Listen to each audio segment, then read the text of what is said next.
하나님 감사합니다. 주 앞에 남은 오늘 한 사람 한 사람 위에 하나님의 영광이 드러나게 하시고 주의 역사가 있게 하시고 주의 은혜를 체험하는 밤이 되게 도와주시길 원합니다. 세상을 등지고 하나님의 제단에 나와 싸우니 성령을 부어주시옵소서. 말씀의 깨달음 있게 도와주시옵소서. 믿음이 올라가게 도와주시옵소서. 주의 음성이 들리게 도와주시옵소서. 답답한 문제가 해결되게 도와주시옵소서. 아버지의 질병이 아버지 안에 사라지게 도와주시옵소서. 예수의 이름으로 기도할 때 기쁨이 솟아나게 도와주시옵소서. 그런 시간이 될 줄로 믿습니다. 예수님의 이름으로 기도하옵나이다. 아멘. 오늘도 또 비 오는 날입니다. 비가 자꾸 내리니까 날씨는 더위가 사라지는 것 같아요. 참으로 비가 와서 좋은 사람도 있고 또 비가 와서 또 많은 어려움이 있는 사람도 있습니다. 강릉 지역은 비가 좀 많이 내렸으면 좋겠습니다. 그리고 농사하는 일도 물 부족도 해결돼서 정말 기뻐하는 소식이 들려왔으면 좋겠습니다. 오늘 밤에는 치유의 첫걸음이라는 제목을 가지고 말씀을 나누고 기도하려고 합니다. 여러분, 오늘 우리는 치유의 능력과 믿음의 위력에 대해 말씀을 지금 하려고 합니다. 성경 속 치유 이야기는 단순히 몸의 회복만을 의미하는 것이 아닙니다. 그것은 우리 영혼과 관계 또 삶 전체에 임하는 하나님의 구원과 회복의 능력을 보여주고 있는 것입니다. 오늘 25절에 보니까 혈우증으로 12년 동안 고통받는 여인이 나오고 있습니다. 여러분, 12년 동안이라는 것은 짧은 시간이 아닙니다. 여인은 수많은 의사를 찾아갔을 것입니다. 그리고 옛날에는 보험이 없었으니까 자기 재산을 다 탕진할 거라고 생각합니다. 돈을 다 써버렸을 거라고 생각이 듭니다. 치료를 받았지만 회복되지를 않았습니다. 인간의 방법과 능력은 때로 한계를 가진다는 것을 오늘 본 말씀에서도 우리에게 알려주고 있습니다. 모든 것이 내 계획대로 될 것 같지만 결국 한계에 도달하는 것을 보게 됩니다. 그녀의 삶은 절망합니다. 병이 고치지 않으니까 사람들에게 수치심을 느낍니다. 그리고 사회적으로 고립으로 점철화되어 있었습니다. 그러나 그녀는 예수님의 소문을 듣고 마음속 깊이 한 줄기 희망과 소망이 있었습니다. 예수님의 옷자락이라도 만지면 나을 것 같다는 그런 믿음이 생겼습니다. 이것이 굉장히 중요합니다. 내가 오늘 기도하면 살 것 같다고 하면 끝까지 그 기도로 가야 되는 것입니다. 예수만이 나의 소망이라는 그런 마음을 가지고 예수님께 간 것입니다. 여기서 우리는 치유의 첫걸음이 뭐냐? 믿음이면 알 수 있습니다. 믿음을 가지고 걸어가야 된다는 것입니다. 이 믿음이 그렇게 중요한 것입니다. 믿는 사람들에게 제일 중요한 것이 바로 믿음인 것입니다. 믿음이 없으면 아무것도 할 수 없습니다. 믿음, 이 산의 나무를 뽑아서 저쪽 바다로 던질 수 있다고 말합니다. 믿음이 있으면 모든 병도 고칠 수 있다고 말하고 있습니다. 오늘 믿음, 예수님께서는 믿음이 있느냐 없느냐 그거를 우리에게 살펴보고 계십니다. 하나님은 우리의 상황을 바꾸시는 분이십니다. 우리가 믿음으로 나갈 때 역사한다는 사실을 오늘 이 여인을 통해서 우리는 알 수가 있습니다. 우리도 육체적인 고통, 정서적으로 영적으로 고통 속에서 먼저 우리는 하나님을 신뢰하는 믿음을 가져야 되는 것입니다. 여러분, 기도와 말씀 속에서 한 걸음 나아가는 것이 모든 게 치유의 시작입니다. 오늘 기도와 말씀을 우리 믿으며 앞으로 한 발자국 나가면 치유가 시작되는 것입니다. 의심치 않으면 치유가 이제 시작되는 것입니다. 혈우증 여인은 12년 동안 혈우증 여인은 군중 속에서 위협을 무릅쓰고 예수님께 다가가는 것을 보게 됩니다. 당시 사회적 간섭으로는요, 그녀는 부정한 여자이기 때문에 주변 사람들로부터 멀리 떨어져 있어야 했습니다. 가까이 살 수도 없고 떨어져야 했습니다. 그러나 그녀는 두려움을 무릅쓰고 예수님을 따르는 무리들께 기어 동행하기 시작합니다. 기회만 되면 예수님의 옷자락을 만지려고 하는 것입니다. 여기서 우리는 믿음은 단순한 마음이 아니라 행동으로 드러나는 것을 보게 됩니다. 여러분, 믿음은 가만 앉아있는 것이 아니라 믿음은 행동으로 옮겨지는 것을 보게 됩니다. 그렇잖아요. 우리 믿음은, 하나님은 우리의 적은 믿음과 그 다음에 용기 있는 행동을 통해 역사하는 것을 보게 됩니다. 그래서 우리는 여러분, 이 세상에 살아가면서 신앙생활하면서 나에게 믿음이 얼마나 큰 것인지를 알려주고 있습니다. 한 청년이 심한 중독과 절망 속에서 교회를 찾아왔습니다. 그런 주변의 시선과 비난에도 불구하고 예배에 나와 눈물을 흘리면서 기도하면서 목사님이 전하는 말씀을 붙잡고 울기 시작했습니다. 결국 하나님이 청년의 삶을 회복시키시고 그 청년을 통해서 또 그와 같은 청년을 돕는 사역을 하게 도와주었습니다. 여러분은 믿음은요, 마음의 생각이 있으면 믿음을 가지고 움직여 가야 한다는 것입니다. 오늘 11년 동안 혈중하는 여인이 예수님 옷자락을 만진 순간 즉시 혈울증이 그쳤다고, 흘리는 피가 그쳤다고 말하고 있습니다. 오늘 28절에 그렇게 말합니다. 27절에 보면 예수의 소문을 듣고 무리 가운데 기어 뒤로 와서 그의 옷에 손을 대니 이는 내가 그의 옷에만 손을 대어도 구원을 받으리라고 생각합니다. 29절에 이에 그의 혀로 그노니 곧 마름에 병이 나온 줄을 몸에 깨달습니다. 느낌이 왔다는 거죠.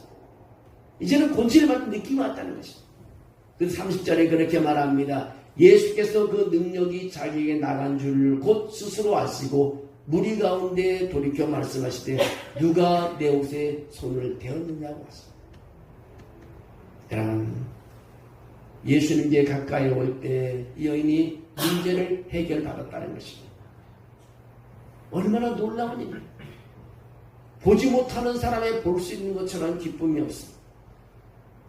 의사가 고치지 못하는 몸을 살아계신 하나님께서 무릎을 꿇고 기도했더니 고침받았다는 것처럼 기쁨이 없습니다.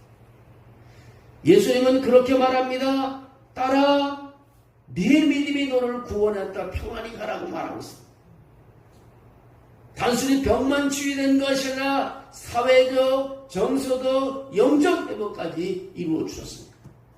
여기서는 중요한 원리를 찾는데 치유는 믿음과 하나님의 능력이 만나 이루어진다는 것입니다.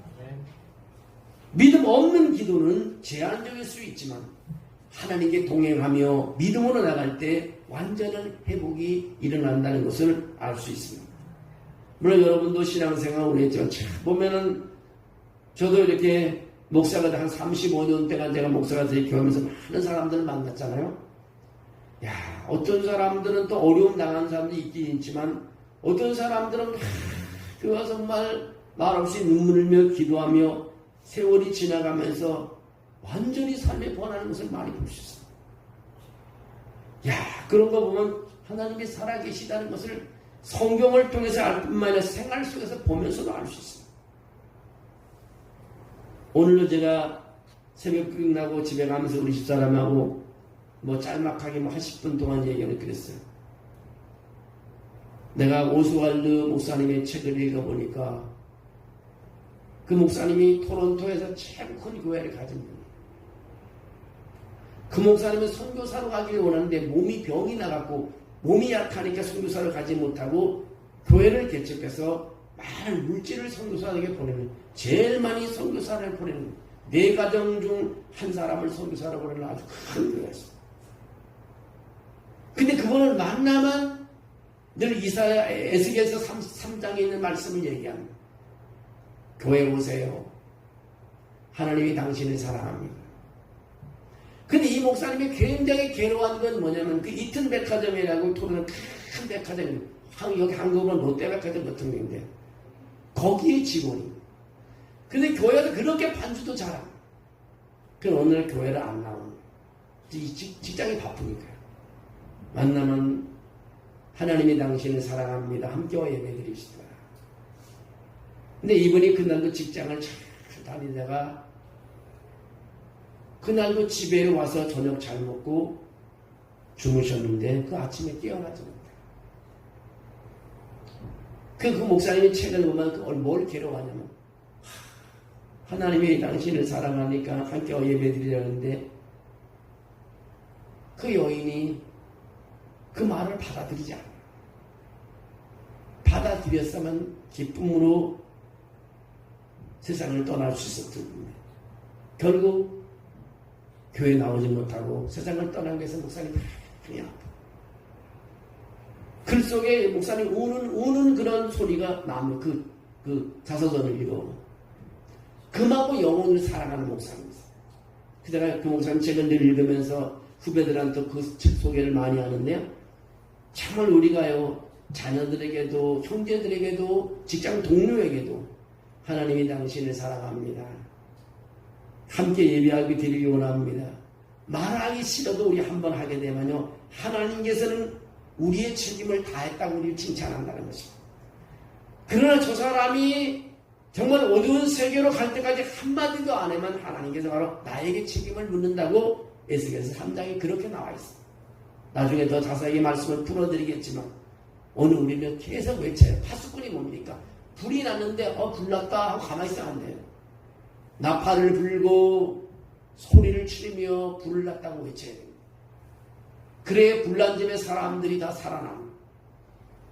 우리는 깨어서 기도해야 된다는 것입니다. 파수꾼을 세우는 스스로 자기가 파수꾼을 하겠다 되는 게 아니고 왕이 세우는 거예요.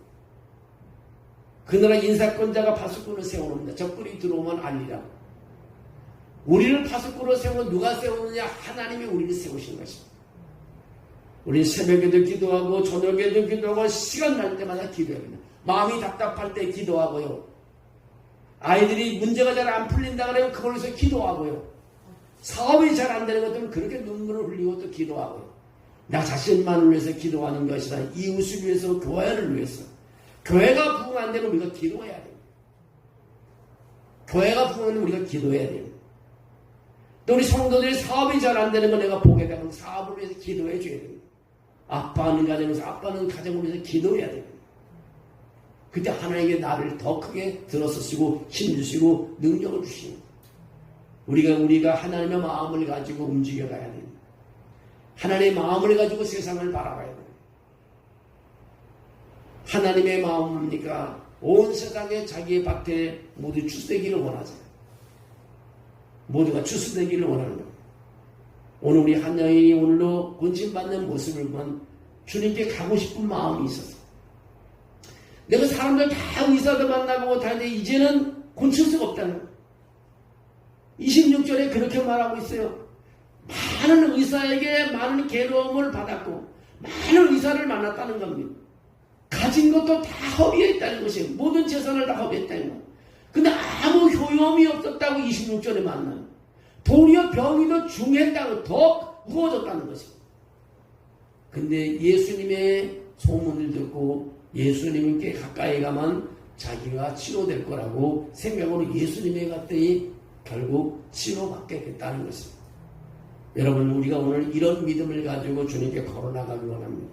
오늘 내가 교회 가서 기도하면 하나님 나에게 힘주실 것을 믿고 기도하는 것입니다. 나에게 어둠이 있는데 오늘 기도하면 하나님 빛으로서 어둠이 사라질 것을 믿고 기도하는 것입니다. 내가 오늘 아빠는 성도가 있는데 그분에서 기도하면 그분이 나을 것이라고 생각하고 기도하는 것입니다. 농부가요 지금 이제 이렇게 보면은 들판을 보면 추석이 가까우니까 온 들판이 황금 물결이잖아요. 정말 이제 벼가 머리를 숙이기 시작하면 노래지기 시작하잖아요. 그래서 어느 농부가 어느 농사 짓는 사람이 씨를 부를 때 결실을 바라보지 않는 사람이 어디 있어요? 아무도 없습니다. 그런 농부는 없어요. 마찬가지로 우리가 기도할 때도요 그냥 해보는 기도는 필요 없습니다. 예배를 드려도 그냥 형식적으로 하는 예배를 필요 없습니다. 결실 있는 그런 예배, 정말 우리 기도해도 결실 있는 기도, 찬양하는 거 결실 있는 그런 꿈을 가지고 그런 역사를 기대하며 찬양하며 기도하며 말씀을 보며 또 전도하는 그런 삶이 되기를 주의 이름으로 축원합니다. 이 여인이 그런 생각을 해요. 내가 예수님께 가면 곤침받는다. 예수님의 옷자락에 손을 대기만 내가 나는 모든 의사들 다 만나봐도 소용없다. 우리 집 다 재산 다 내려도 소용없다. 예수님의 가면 내 고침받아. 포기하지 않았어. 여인의 믿음도 대단한 믿음입니다. 이제는 뭐 아무도 고칠 수 없다 그러면 끝나는 거 아닙니다. 이번에 제가 우리 형님을 만나는데 그러더라고요. 우리 형님 다 은퇴해버렸어요. 뭐 제가 제일 막내니까 나만 안 은퇴 안 해요. 나도 이제 그 은퇴가 되겠죠. 자기가 삼성병원에 가서 진단을 했는데 수술 못했다고 집에 돌아가라 그랬더니 집에 왔는데 너무 아픈 거예요. 몸이 아파. 그래 시골 병원에 갔더니 빨리 사인하라고 내가 수술하겠다고. 아니 삼성병원 서울 강남에 삼성병원에서도 수술 안 하고 집에 가 있었는데 동네 조그만 병원에 자기 조그마한 의사가 자기가 수술 사인해라고. 어떻게 사인하겠어요? 사인 안 하지. 결국 원주로 와갖고 의사한테 사인해주고 수술해서 자기가 곤침을 받았다고 나한테 그런 간증을 합니다. 여러분 정말 세상은요 우리가 살아가다 보면 한계에 도달하고 있습니다. 참으로 주의 이름을 부르면서 우리가 신앙생활할 때 기쁨이 있습니다. 주님을 믿고 의사를 만나고요. 주님을 믿고 사업을 하고요. 주님을 믿고 여러분 직장을 다닐 때 좋은 결실을 얻을 줄로 믿습니다. 여러분에게는 절망이 없을 것입니다. 여러분 치유는 단순히 육체적 회복이 아닙니다. 절망 속에서 우리가 믿음을 발견할 수 있고 두려움을 넘어 우리는 행동으로 나아갈 수 있고 하나님의 능력과 만나 회복을 경험하는 시간이 될 수 있습니다.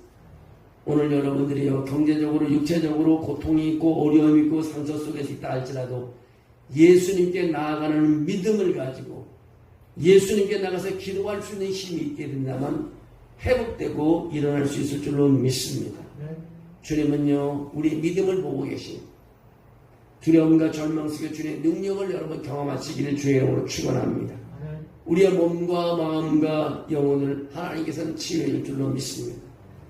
주님의 평안이 우리가 기도하면서 더 넘쳐날 줄로 믿습니다. 12년 동안 병을 가지고 있던 문제를 가지고 있던 어떤 고통을 가지고 있던 예수님께 나아가면 예수님께서 그것을 해결해 주시고 내가 생각하는 것대로 하나님께 이루어질 줄로 믿습니다. 아멘. 주님 바라보는 삶을 살면서 항상 승리하기를 주의 이름으로 축원합니다. 하나님 감사합니다. 주님께서 오늘도 이 밤에 나와서 우리가 기도하게 도와주시고 또 주님 바라보고 주의 이름을 붙잡게 하심을 감사합니다. 주님께서 오늘 여기 있는 한 사람 한 사람의 아버지 기도와 아버지 하나님의 저들의 바라는 꿈을 이룰 수 있도록 도와주시옵소서. 찬송 부르다가 기적이 일어나게 도와주시옵소서. 말씀 듣는데 아멘으로 받아들이다 기적이 일어나게 도와주시옵소서. 오늘 주의 이름을 부르며 소리칠 때 아버지 기적이 일어나게 도와주시옵소서. 오늘의 하늘의 영광이 드러나는 이 밤이 되도록 축복해 주시옵소서. 주께서 역사할 줄로 믿습니다. 예수님의 이름으로 기도하옵나이다. 아멘. 우리 찬송가 우리 183장 우리 드리면서 우리 또 기도하겠습니다. 183장입니다. 오늘 성령이 날리는 시간 되게 달라고 우리 간절히 기도하며 성령의 임재를 기대하면서 부르겠습니다.